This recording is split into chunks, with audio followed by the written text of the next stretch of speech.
Alhamdulillah, syukur pada Allah Subhanahu wa taala.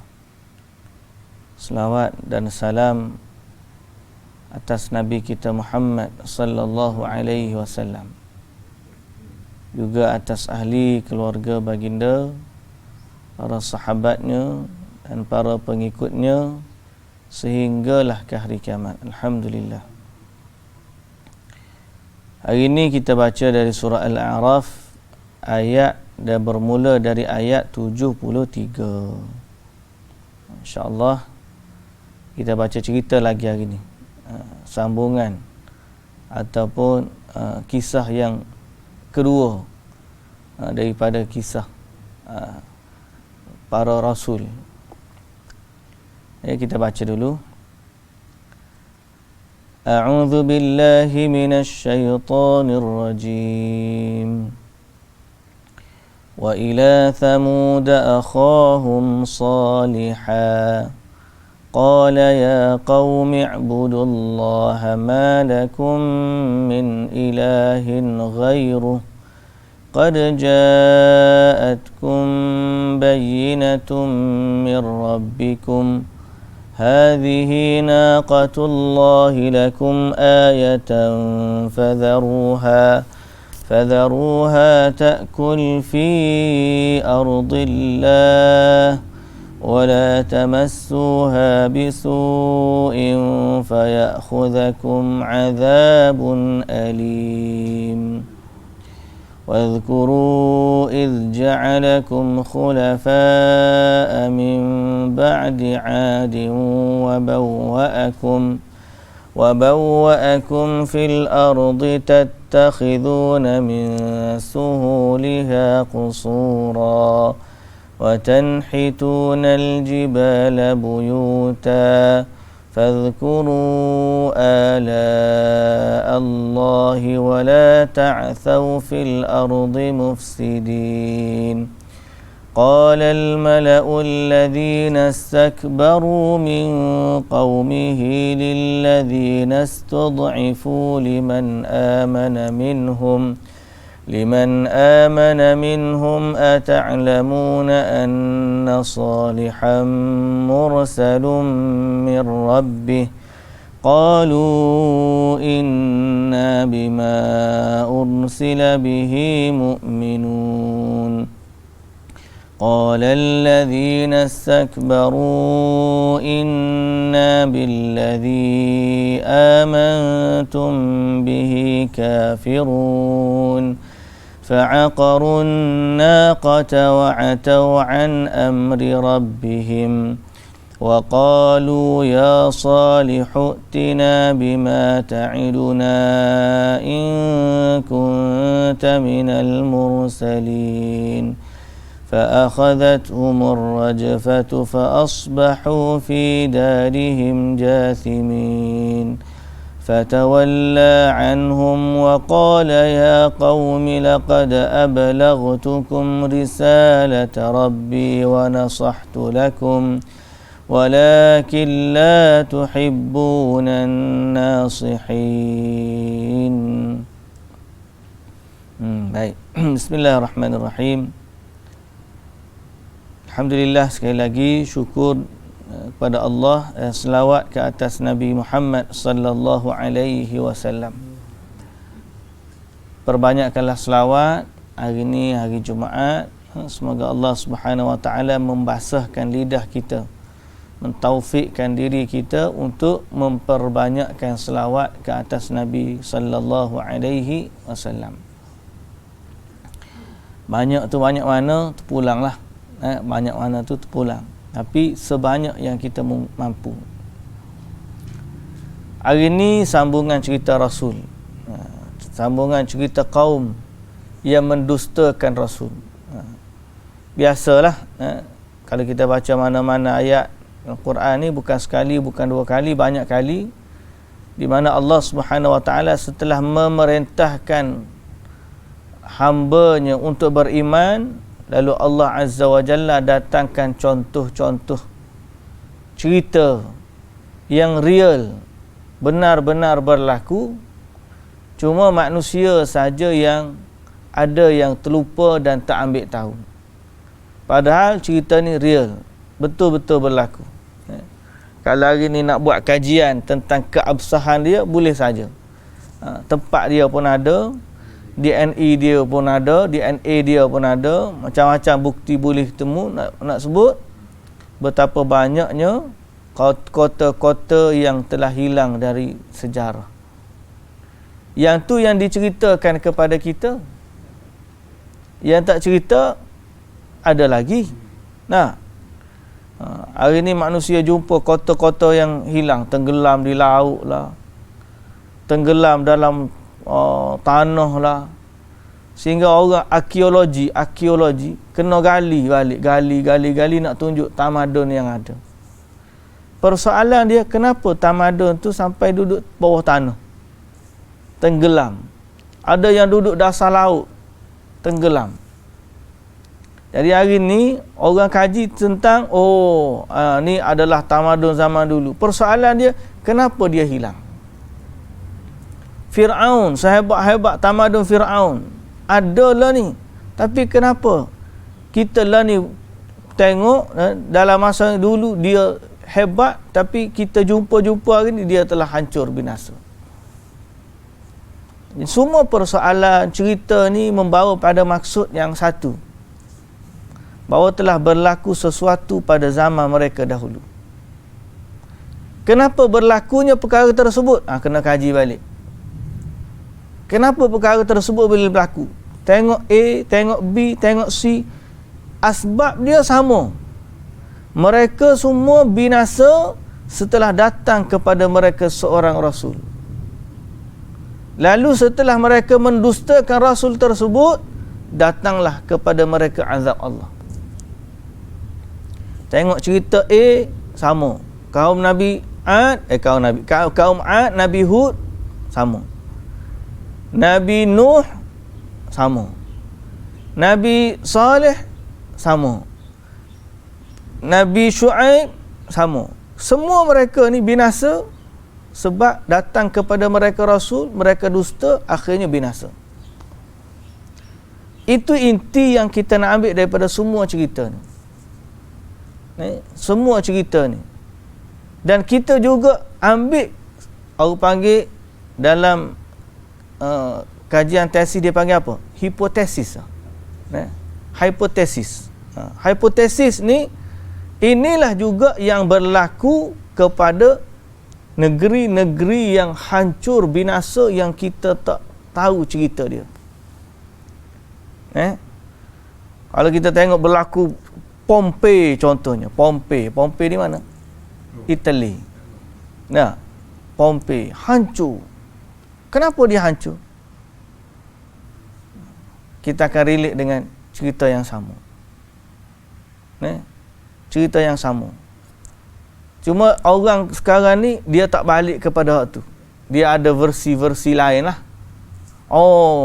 Gunung berapi tu magma dia limpah meletus dengan letusan yang kuat pun.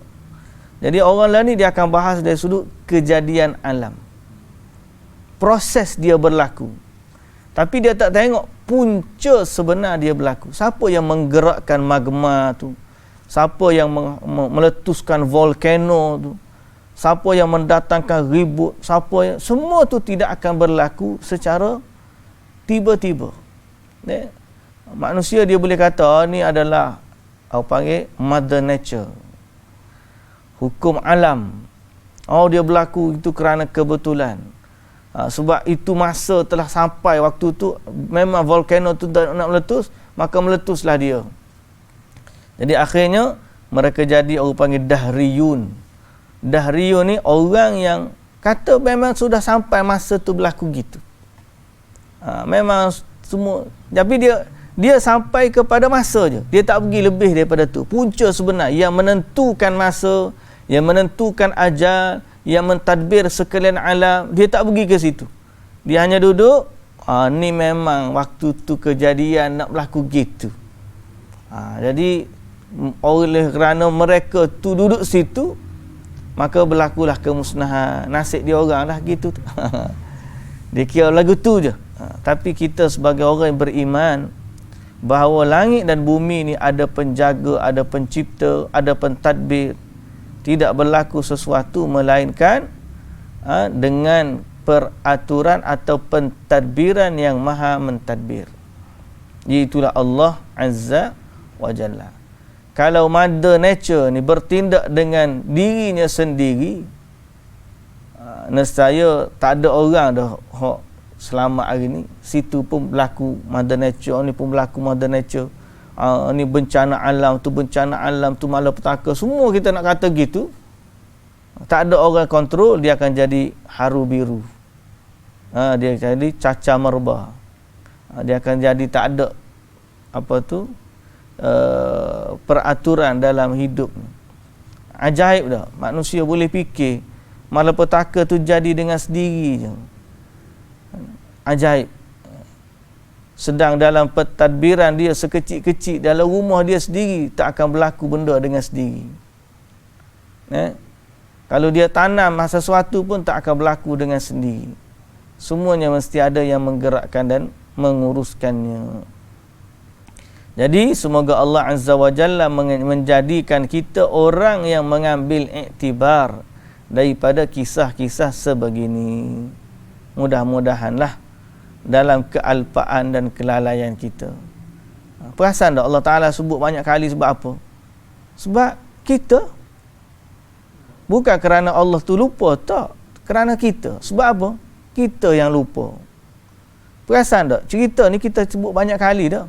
Tapi bila kita dah asyik, kita pun lupa cerita. Iktibar tu kita lupa. Cerita tu kita ingat. Tapi iktibar tu, masa kita dengar tu berasa takut lah. Rajin semayang kejap. Tak, contohlah. Rajin sedekah sekejap. Lama tu kita pun lupa balik. Jadi bila datang cerita begini, kita pun rejah balik.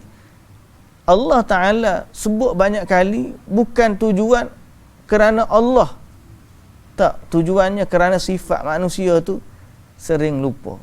Jadi Allah Ta'ala turunkan Quran sesuai dengan naluri sifat kejadian manusia. Baik, kita bacalah cerita ni. Wa ila Thamud. Hari ni cerita Nabi Saleh. Wa ila Thamud akhahum Salihah. Dan kepada kaum Thamud kami utuskan saudara mereka Nabi Saleh. Qala ya qaumi ibudullah. Berkatalah dia, wahai kaumku, u'budullah, sembahlah Allah. Ma lakum min ilahin ghairuh. Tidak ada bagi kamu Tuhan selain dari Allah. Sama, semua rasul cerita ni lah kita dah sebut semalam. Qad ja'atkum bayyinatum mir rabbikum. Sesungguhnya telah datang kepada kamu dengan keterangan yang nyata, yakni mukjizat dari Tuhan kamu. Hadhihi naqatullahi lakum ayah. Dan ini adalah seekor unta betina dari Allah sebagai keterangan bagi kamu, yakni bukti bagi kamu yang membuktikan kebenaranku. Fadharuha ta'kul fi ardillah. Maka janganlah kamu oleh itu biarkanlah unta itu mencari makan di bumi Allah. Wala tamassuha bisu'in fayakhudhakum 'adzabun alim. Dan janganlah kamu menyentuhnya dengan sesuatu yang menyakitinya, kerana kalau kamu menyentuhnya, maka kamu akan ditimpa azab seksa yang tidak terperi sakitnya. Baik, cerita kaum Thamud. Kaum Thamud ni duduk mana? Kalau semalam cerita kaum Ad duduk di dekat dengan Hadramaut Yaman. Kaum Thamud pula duduk atas sikit dekat Jazirah Arab, semenanjung tanah Arab, dekat dengan Hijaz. Dia Hijaz ni Mekah Madinah, tapi dia tidak duduk dalam Mekah Madinah. Dia duduk dekat dengan tu, tapi tidaklah terlalu dekat lah. Bahasa kita tu dekat maknanya tempat mana paling kita boleh pinpoint dekat Madinah, Mekah lah.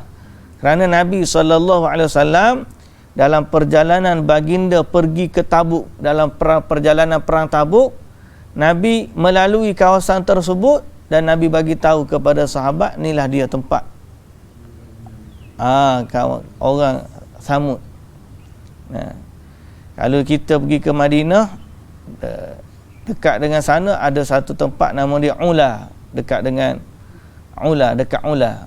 Ula ni dalam tu ada satu kawasan digazetkan sebagai Madain Saleh. Madain Saleh ni maknanya kota Nabi Saleh. Kota Nabi Saleh. Saya pernah cerita banyak kali dah.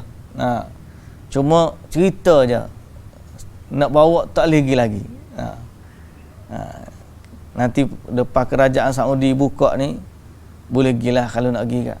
Kita pergi jalan sana.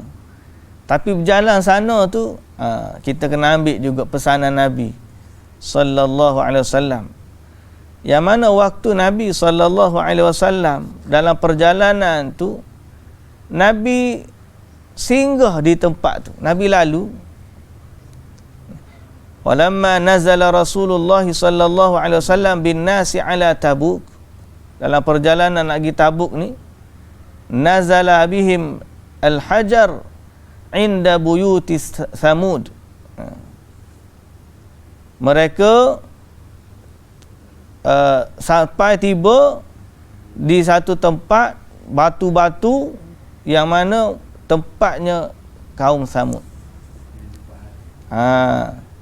Fastaqan nasu minal abar allati kanat tashrabu minha Thamud fa'ajinu minha wa nasabu lahal qudur.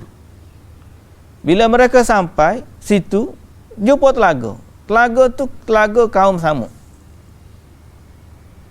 Jadi mereka pun ambil air daripada tu. Kemudian ajinu minha, buat roti. Makan kan, uli. Kemudian wa nasabu lahal qudur. Mereka pun nak masaklah, tak periuk apa semua. Nabi SAW memerintahkan mereka supaya buang air itu. Buang air. Nabi suruh buang. Dan bagi gandum ajin dipanggil. Ajin tu duh. Bahasa kita duh kan. Dah uli tu bagi makan ke unta. Kemudian Nabi pun melarang mereka makan dan mereka pergi terus sambung perjalanan. Sambung perjalanan. Hatta nazala bihim 'ala al-bi'ri allati kanat tashrabu minha an-naqah. Sehingga mereka meneruskan perjalanan, jumpa kepada telaga lain, telaga yang diminum daripadanya unta yang minum. Jadi Nabi SAW pun melarang mereka masuk ke tempat kaum Thamud. Ingat tak dulu saya cerita waktu saya nak pergi jalan, Syekh kata, kenapa kamu nak pergi? Ingat tak dulu saya pernah cerita kan? Dan antara sebab kenapa tempat-tempat begini tidak dimasyhurkan oleh pihak kerajaan Arab Saudi. Kalau duduk tempat kita kah, maknanya tempat ni very bersejarah dengan nampak gunung dipahat ke apa semua. Patut boleh jadi tempat pelancongan dunia. Tapi Arab Saudi tak buat lagu tu. Tak adalah kata ada kemah-kemah, pacak kemah jual air lah, jual boba lah, contohlah. Jual kurma ke, jual gori pisang, tak ada gori pisang lah kat sana. Tapi naknya tidaklah dimakmurkan tempat tu sebagai tempat pelancongan. Sehingga bila saya nak pergi, Syekh kata, kenapa kamu nak pergi? Rupa-rupanya sebab cerita ni, sebab hadis ni. diriwayatkan oleh Imam Ahmad dari Abdullah bin Umar. Dari Abdullah bin Umar, cerita ni memang dalam riwayat Imam Ahmad. Nabi SAW kata, inni akhsha an yusibakum mithlu ma asabahum fala tadkhulu alaihim. Aku bimbang kamu ditimpa oleh apa yang menimpa mereka. Tempat tu adalah tempat turunnya azab Allah. Jadi kalau kita duduk situ, ambil air, makan, minum, duduk, Nabi kata bimbang, takut-takut menimpa akan kamu oleh perkara yang sama menimpa mereka.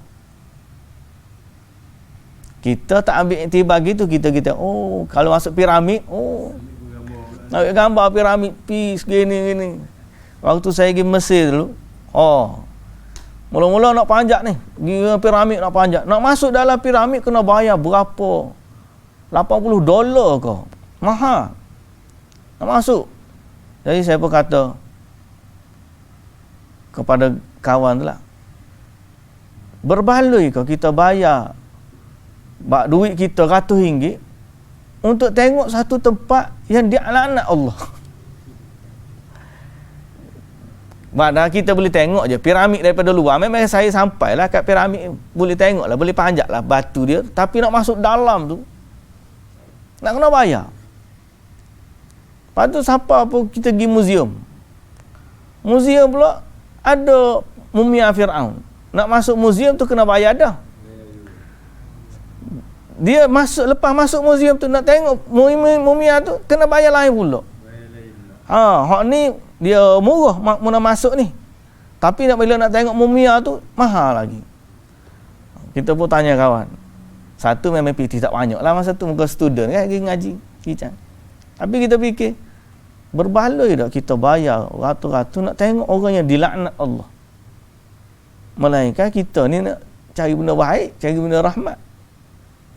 Jadi saya pun tak masuklah piramid tu.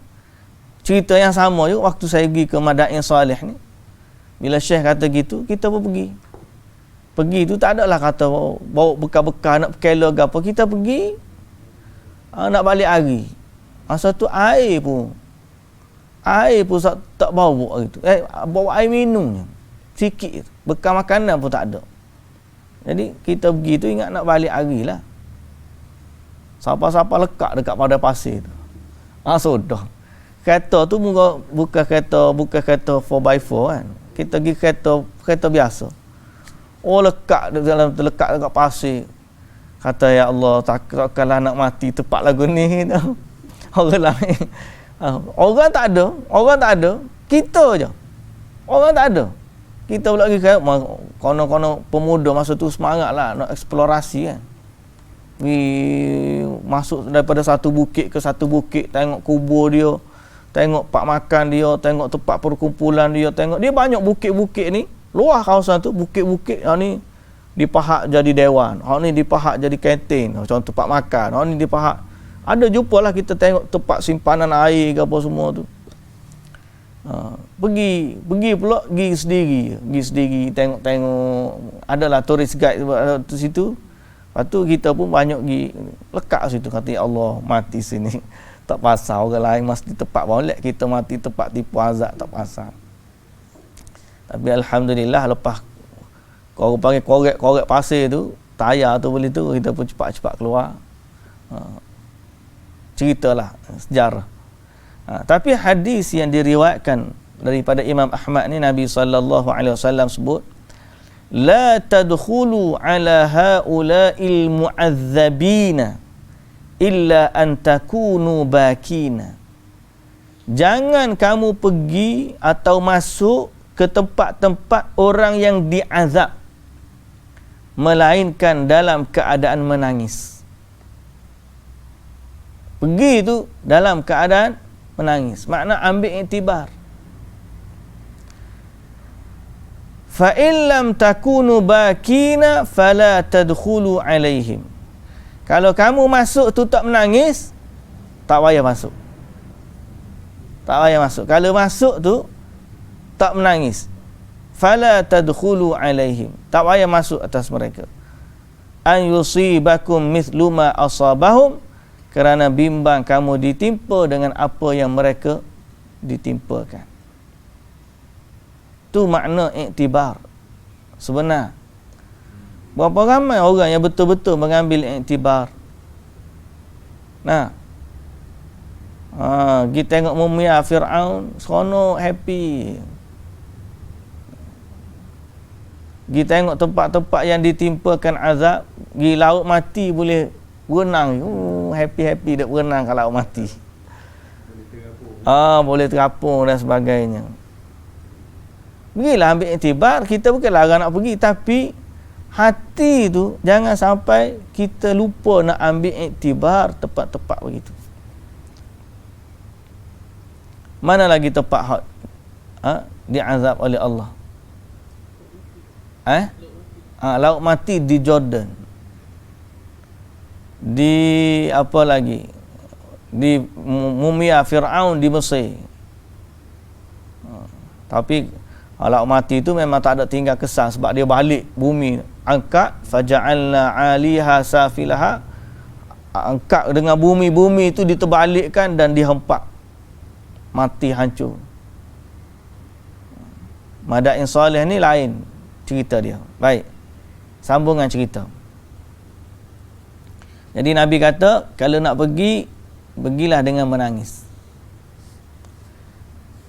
Kisah Nabi Saleh ni, Nabi Saleh dari kalangan mereka mengajak mereka menyembah Allah yang satu. Itu dakwah Nabi Saleh. Clear. Mengajak menyembah Allah yang satu. Tapi kaum dia ni tidak nak beriman dengan Nabi Saleh.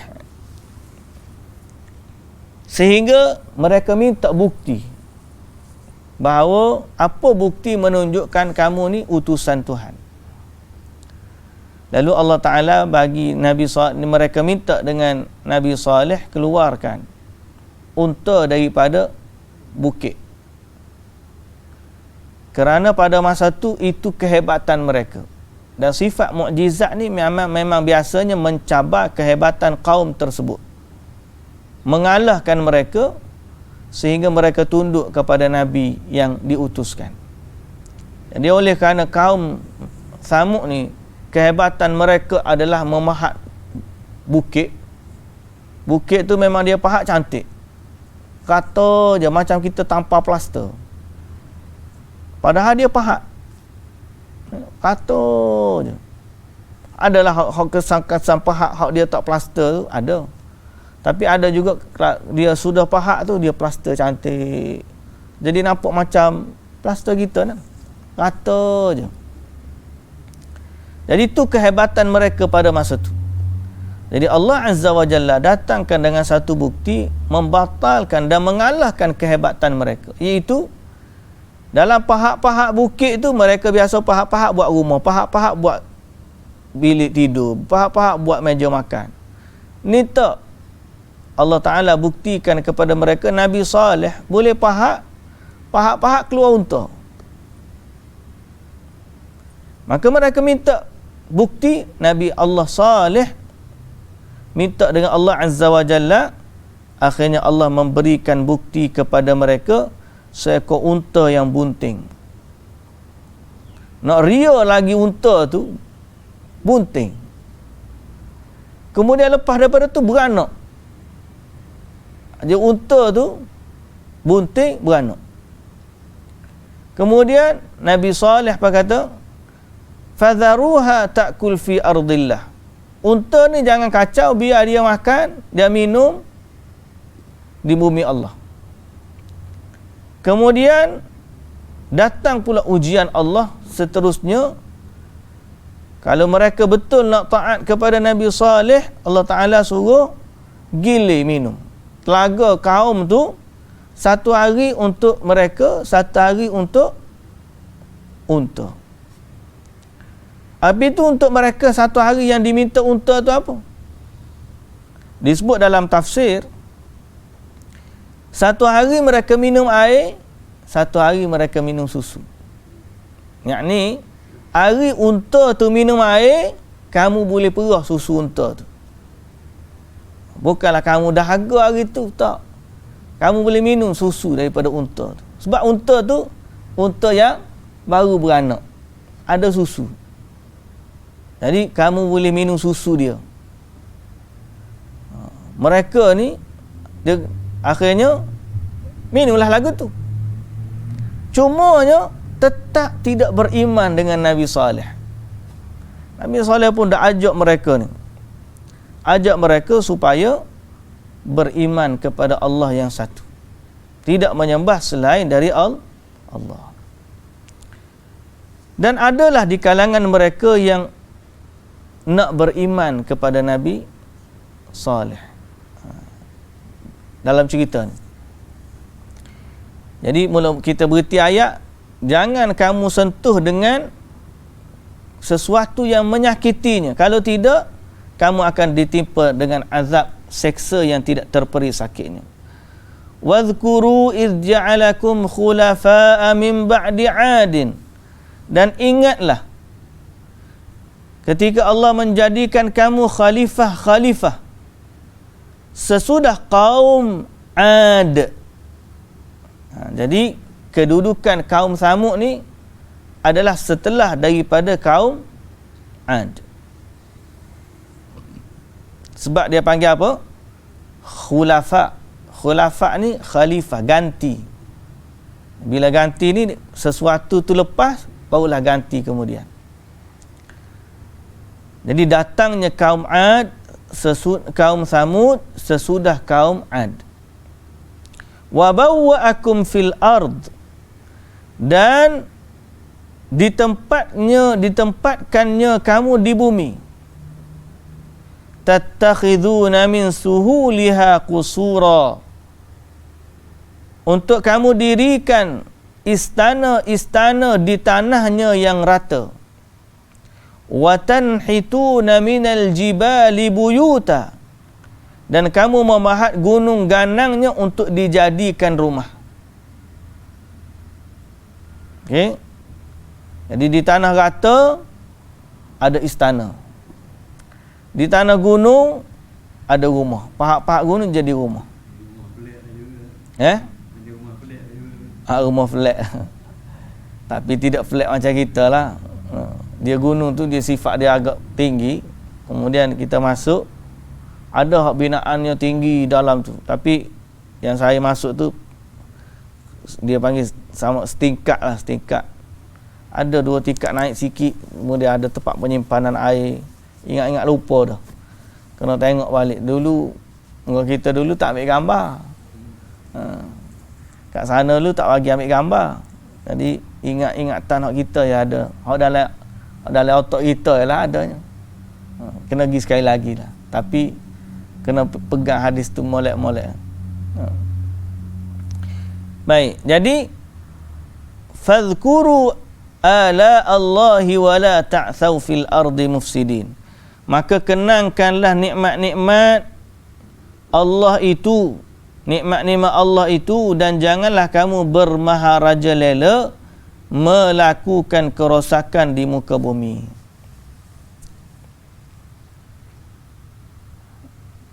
Jadi Allah Ta'ala suruh mereka ingat nikmat Allah bagi tempat tinggal. Qala al-mala'u alladhina istakbaru min qawmihi lilladhina istud'ifu liman amana minhum. Ketua-ketua yang sombong, takabur itu dari kaumnya itu berkata kepada orang-orang yang dipandang lemah, iaitu orang-orang yang telah beriman di antara mereka. Jadi ada orang beriman dengan Nabi Saleh. Tapi dengan sombongnya, pembesar-pembesar ni, dia bagi tahu kepada orang tu. Ata'lamuna anna salihan mursalun min rabbih. Betulkah kamu tahu? Tahukah kamu bahawa Saleh itu utusan dari Tuhannya? Qalu inna bima ursila bihi mu'minun. Berkatalah orang-orang yang lemah itu, kami beriman dengan dia. Dengan apa yang dia bawa, kami beriman.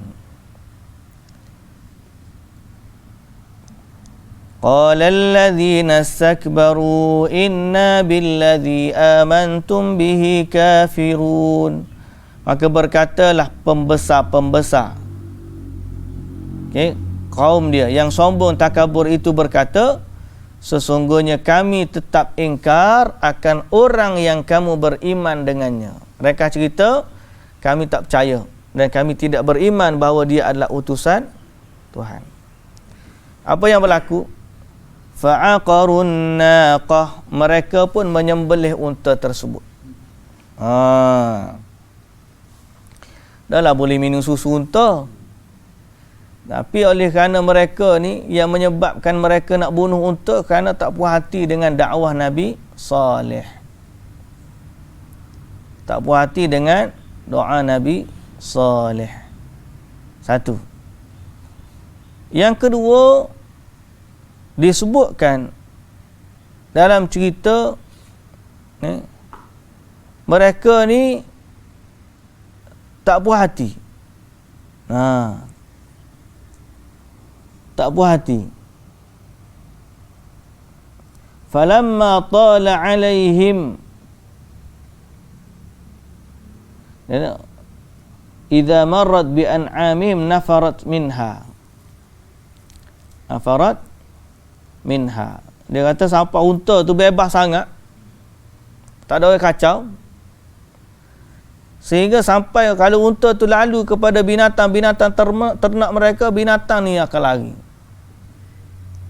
Jadi dia orang pun tak puas hati. Falamma tala alaihim dhalika, bila dah lama masa begitu,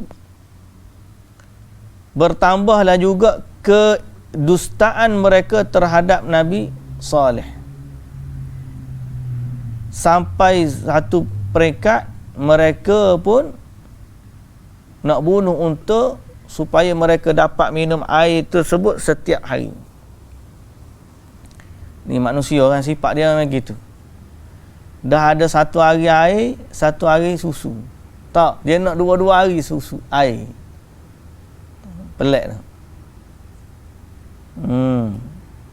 Kemudian disebut juga dalam tafsir yang menyebabkan pembunuhan itu berlaku,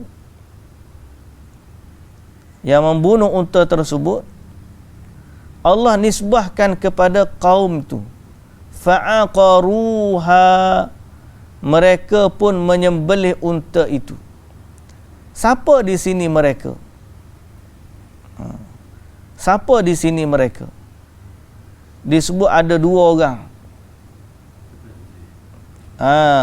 Dua orang ni yang mana pergi bunuh unta tersebut. Tapi nak boleh ke dia bunuh tu dipersetujui oleh semua penduduk. Sehingga wanita-wanita duduk kampung tu pun setuju, kanak-kanak pun setuju. Orang tidak beriman kepada Nabi Saleh setuju untuk bunuh unta tersebut. Fadalla ala ridha jami'uhum bidzalik. Bila Allah Ta'ala sandarkan perbuatan menyembelih unta dengan lafaz jamak, fa'aqaruha atau fa'aqarun naqata, mereka menyembelih unta. Mereka di sini merujuk kepada semua penduduk negeri yang tidak beriman kepada Allah. Dan kebetulan pula dua orang tu diupah, bukan dia ni memang nak bunuh tak, dia diletakkan tawaran untuk mendapatkan yang mereka hajat dengan membunuh unta tersebut. Ibnu Jarir At-Tabari dan sebahagian dan selainnya dari ulama tafsir menyebutkan sebab pembunuhan unta tersebut ada seorang perempuan nama dia Unaizah binti Ghanam. Dia ni orang tua yang kafir, yang sangat tak suka kepada Nabi Saleh. Dan dia ada anak perempuan yang cantik. Jadi dia offer, rekah cerita dia offer kepada siapa-siapa yang boleh bunuh Nabi Saleh, boleh bunuh unta Nabi Saleh, lalu mereka akan dapat kahwin dengan mana-mana anak perempuan dia yang berkenan. Dia kahwin ni rupanya motivasi kuat. Dan ada seorang lagi wanita, nama dia Saduf, disebut dalam yuqalu laha Saduf, disebut dalam tafsir Ibn Jarir ni. Allahu ta'ala alam. Kita baca tafsir Ibn Kathir, dia nakalkan daripadanya. Wanita ni pula cantik, ada harta, ada kedudukan, pun sama. Dia kata siapa yang nak kahwin dengan aku kena bunuh unta dia, unta Nabi Saleh. Jadi oleh kerana sifat nak bunuh ni bukan datang daripada pembunuh ni saja, tapi dia datang daripada semua orang yang tidak beriman tu memang setuju untuk bunuh unta tersebut.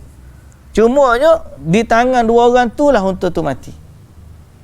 Tapi hakikatnya realiti semua yang kafir redha dengan perbuatan tersebut. Seronok dia, suka. Fa'aqarun naqata wa'atau an amri rabbihim wa qalu ya salihu tina bima ta'iduna. Dan mereka berkata, wahai Salih, datangkanlah azab yang telah engkau janjikan kepada kami jika betul engkau ini rasul dari rasul-rasul yang diutuskan oleh Allah. Mencabar. Mereka tu masa tu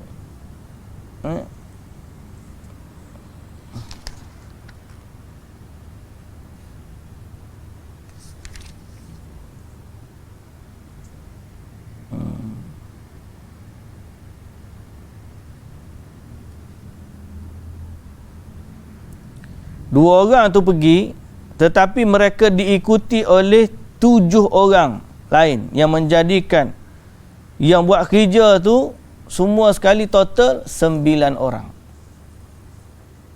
Wa kana fil madinati tis'atu rahtin yufsiduna fil ard. Okey.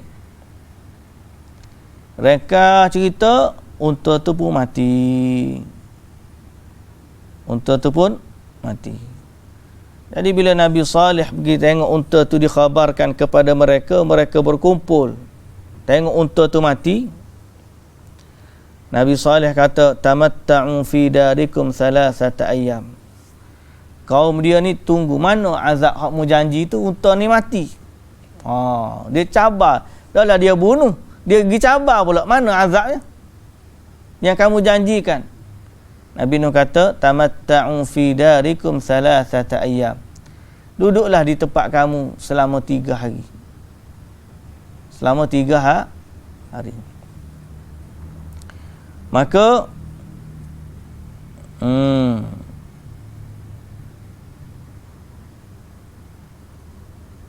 wa kana qatlahum falamma amsa yaumul arbi'a falamma amsa ulaika tis'ah ar-raht azamu ala qatli Salihin. Selepas dia berjaya bunuh unta, dia nak bunuh pula Nabi Saleh. Geng-geng kepala 9 ni. Nine Dragon. Nine Dragon ni bukan hak tu tak terlibat dengan kisah kontemporari. Ni cerita ni 9 orang kepala penjahat hak bunuh unta Nabi Saleh. Mereka nak bunuh pula Nabi Saleh. Akan tetapi Allah Ta'ala menyegerakan kepada mereka azab waktu nak pergi bunuh, jatuh batu dan menimpa mereka. Mati. Mereka ni dimatikan awal sebagai azab Allah Azza wa Jalla ke atas mereka. Ada pun kaum lain ataupun orang lain dalam kaum tersebut diberi tempoh masa 3 hari. 3 hari tu bila dah keluar hari pertama, wajah mereka berubah menjadi pucat kuning.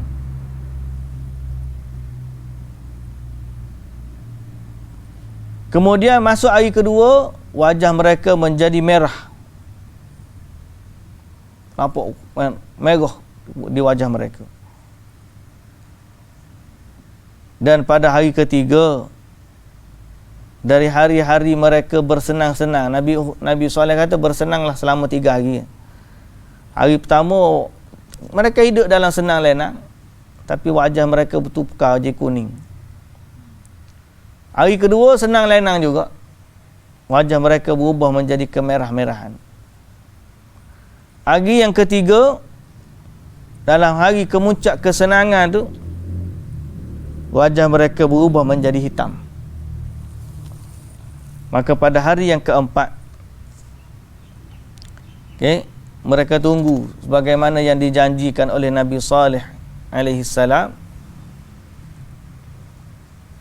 La yadruna madza yuf'alu bihim wala kaifa ya'tihim. Mereka masa tu tahu, menantikan azab, balasan daripada, tahu tu dalam keadaan standby lah.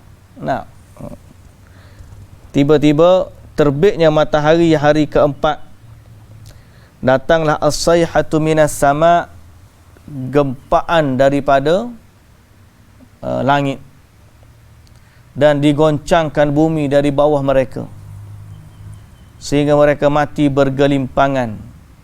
Fa asbahu fi darihim jathimin. Mereka berpagi-pagi itu berada bergelimpangan, mayat-mayat mereka mati. Ai sar'a la arwahala, bergelimpangan tanpa roh, tidak tertinggal dari mereka walau seorang pun, tidak budak kecil, tidak orang besar, tidak lelaki, tidak perempuan. Okey, dan dikatakan ada seorang yang terlepas, seorang wanita, wa kanat kafiratun syadidatul adawah, wa kanat kafiratan syadidatul adawah. Dia ni sangat benci kepada Nabi Saleh dan kufur. Dia sempat lari daripada azab tersebut, dia pergi kepada kaum lain. Tapi bila sampai di sana, mereka bagi air minum kepada dia, dia cerita kepada mereka apa yang dia tengok. Lalu dia minta air daripada kaum yang dia singgah tu.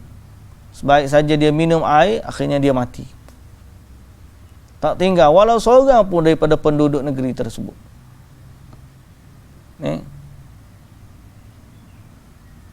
Berkata ulama tafsir, tidak tinggal daripada keturunan keturunan Samud seorang pun kecuali Nabi Saleh dan orang-orang yang beriman kepada dia. Yang lain semua hancur, habis binasa. Semuanya habis binasa. Kemudian ada seorang lelaki daripada penduduk Samud ni. Masa tu dia tidak berada di situ, tapi dia juga orang kafir. Dia keluar pergi ke tanah haram. Wallahu ta'ala alalah sepada haram mana dia pergi tu.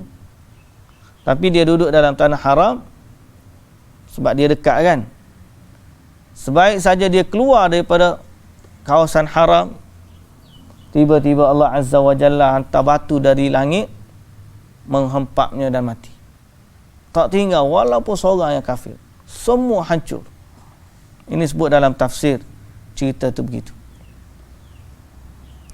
Kemudian Nabi Saleh, Allah Ta'ala kata, fatawalla anhu fa'akhadathumur rajfah. Orang itu mereka dibinasakan oleh gempaan bumi. Lalu menjadilah mereka mayat yang tersungkur di tempat masing-masing. Fatawalla anhum. Nabi Saleh pun berpaling dari mereka. Wa qalu ya Salihu tina bima ta'iduna. Wa qalu.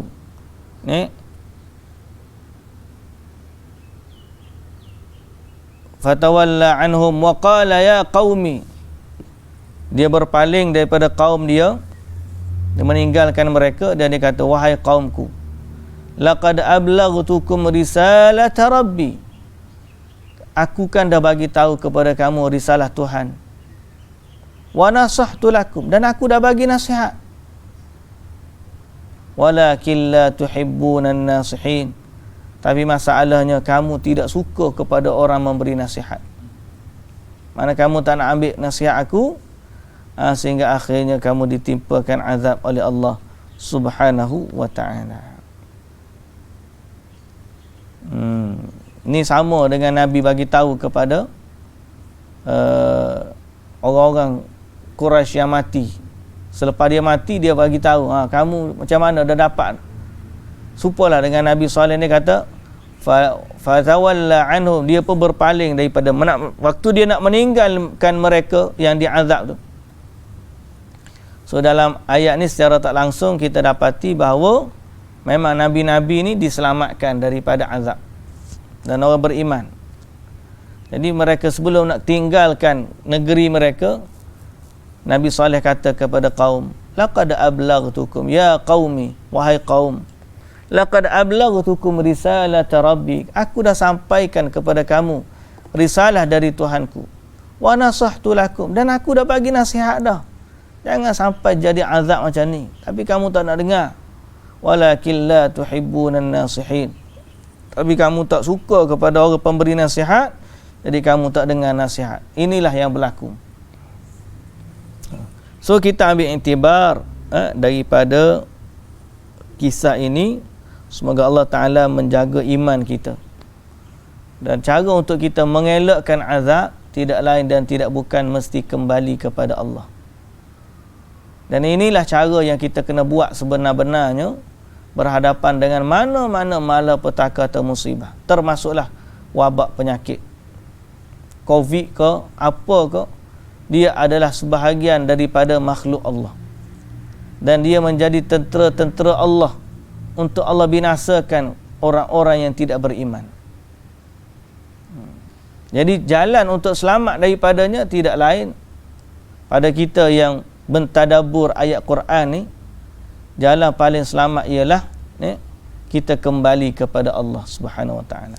Di saat kita kembali kepada Allah, insya-Allah Allah akan membantu kita dan melapangkan dari kita apa yang kita rasa susah tu. Begitulah. Wallahu ta'ala alam. InsyaAllah kita berhenti setakat tu. Kita akan sambung pada minggu hadapan cerita Nabi apa dia?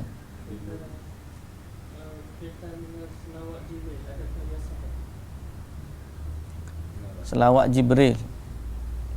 Hak kata selawat pendek tu tak? Sallallahu alaihi Muhammad kata. Ada satu selawat pendek. Dia selawat ni paling afdal kita selawat kepada Nabi sallallahu alaihi wasallam sebagaimana Nabi sallallahu alaihi wasallam ajar, itulah selawat Ibrahimiyah. Lain daripada tu termasuk keumuman selawat. Mana kalau kita kata Allahumma salli ala Muhammad wa ala ali Muhammad, tak apa dah. Kalau kita kata Allah sallallahu alaihi wasallam, boleh. Tanpa kita nak sandar kepada wallahu ta'ala alam atau selawat Jibril. Saya pernah baca cuma tak boleh nak recall, kena flashback balik. Nanti insya-Allah kita sebut kemudian nantilah insya-Allah.